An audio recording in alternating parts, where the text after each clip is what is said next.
double program, a sprint race followed by the longer main race, as we saw Frank Bieler in the Audi in action. But for Marco Bromberger in his Opel Vectra, a bigger problem in qualifying.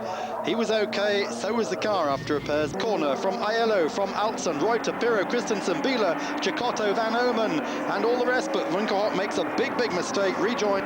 The 1994 STW champion spins his BMW out, and it's the first of a lot of problems he's going to have this afternoon.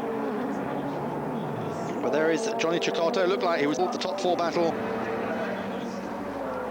Oh, Johnny Cecotto's off again. What a terrible race he's having. It's just not working from this weekend.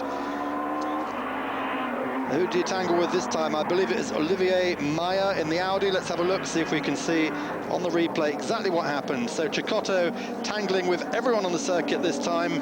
There's the replay. Yes, indeed, it was Meyer. Pushes Cecotto off. Let's see what happened after the break. I'm in the STW. Oh, can't quite do it. Oh, they collide, and he passes Laurent Aiello, so Aiello problems. Oh, this time is contact between Klaus Niedzwitz and Franz Engstler. So a big crash for the Opel there, the number 19 car. There he is, he got pushed sideways. So slippery these conditions, it's nobody's fault, it's just racing accidents. It just happens. Let's have a look again, see if we can see exactly what happened. Klaus Niedzwitz hits Engstler in the side. Engstler's got nowhere to go. He's on the curbs, luckily just keeps it out of the mud, but he loses at 1, 2, 3, 4 places as a result of that biff in the rear. Oh, very slippery, as you can see. They're on intermediates, the track is greasy. Oh, and round goes Cecotto. He was trying to get past Altzen. He goes backwards off into the gravel. Everyone making avoidances here as they cross the start-finish straight. So Cecotto, what a rotten weekend for him. Everything seems to have gone wrong from the Venezuelan BMW driver.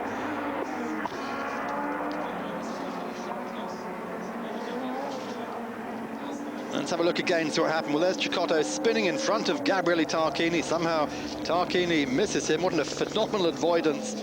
And everyone gets their act together again. So Cecotto, really, this is a weekend he would rather forget. He was the 94 STW champion when it was just called the German Super Touring Series, and he would prefer, I think, not to see these pictures of himself having problems all over the time. Now this is Laurent Aiello going through to overtake Uwe Altzen for 5th place.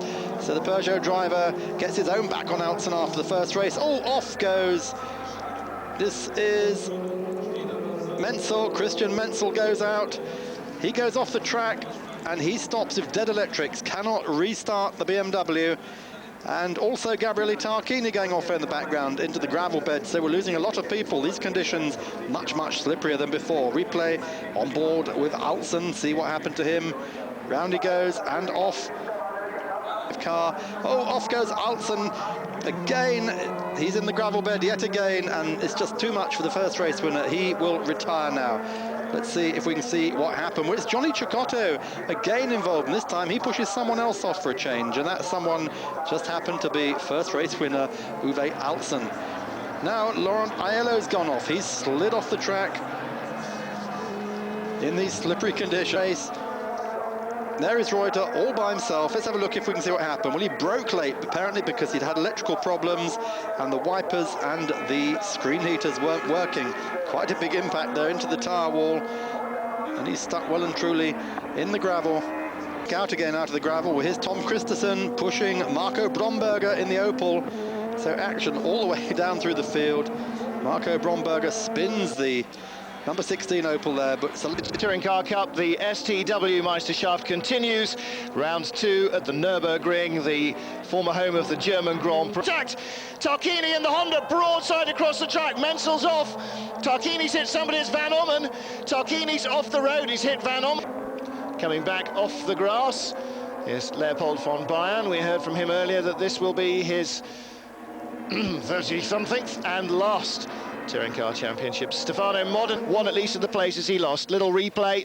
Aiello goes inside, drifts a little bit wide. See that, in fact, it's the back of the car that slaps the BMW rather than the front. So that was the hairpin being passed by all and sundry. And Roland Asher with a very big problem. One of the Opels at the back gyrating.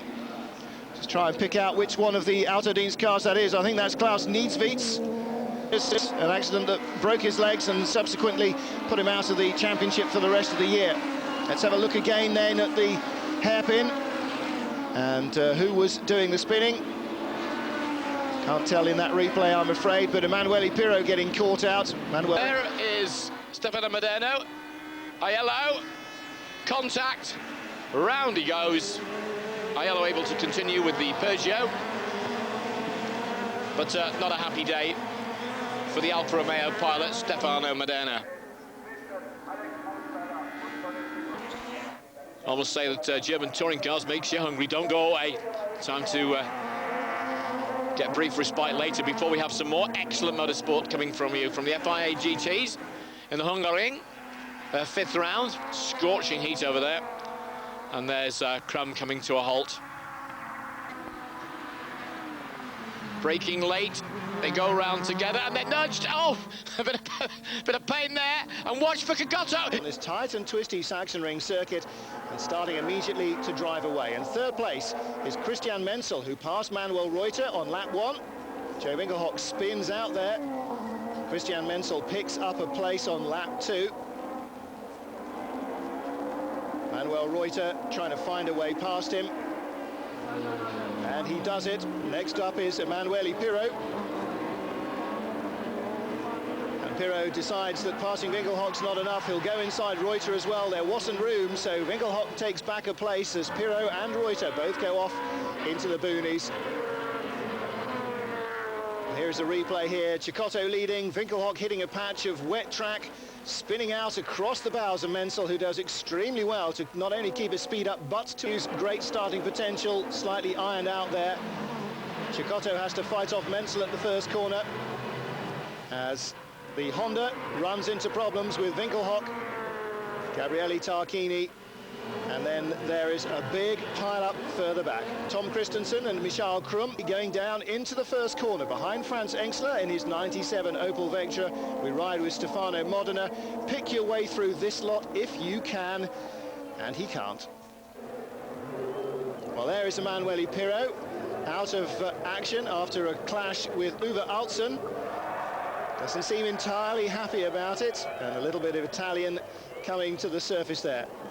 Here is the Altzen and Pirro incident, and no doubt who Pirro holds responsible. Joachim Winkelhock starts to create problems for himself, a mud-splattered car, and this is why he spun several times in the sprint. Now he does it again, out of second place in the race, but rejoins still in 98, and poor getaway from third place on the grid for Gabriele Tarquini, being swamped by the field. Cecotto's on the grass. Christensen taking a very wide line into the first corner, and behind them it's two cars going off, Leopold von Bayern and Marco Bromberger's Opel getting in collision, and he goes off into the barriers. Bromberger off there as well.